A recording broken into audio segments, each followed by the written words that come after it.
आणि धनंजय मुंडेंच्या राजीनाम्याचा जो विषय वारंवार घेतला जातोय, तो त्याच्यामध्ये नेमकं त्या कुटुंबाला न्याय देण्यासाठी हे एक राजकारण आहे, हेच माझ्या लक्षात येत नाही.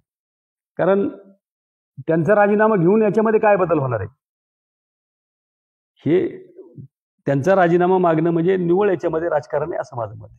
काय आहे बरं का, याच्यामध्ये आपण म्हणजे ही परिस्थिती हे आपण थोडी जास्त सांगायला लागलो. बीडचा बिहार झालाय वगैरे अशी नाही परिस्थिती.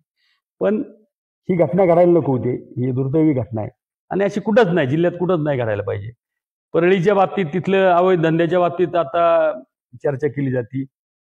मग आता तिथं वाळूचं रॅकेटबद्दल काहीतरी चर्चा केली, जमिनीच्या याच्याबद्दल काही चर्चा केली. मग ते आष्टीमध्ये नाही का? आष्टीमध्ये कोण वाळूचे धंदे करते? आष्टीमध्ये जमिनीचे जे हे कुटाने केले ते कुणाचे आहेत? आष्टीमध्ये देवस्थानच्या जमिनी कुणी लाटल्यात?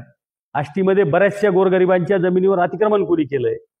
हे सुद्धा तपासणं गरजेचं आहे. कारण सगळ्या जिल्ह्याला एक न्याय पाहिजे आणि जिथे जिथं असे प्रकरण कुठं घडत असते त्या सगळ्यांना सगळ्यांवर त्याच्यामध्ये ऍक्शन झाली पाहिजे.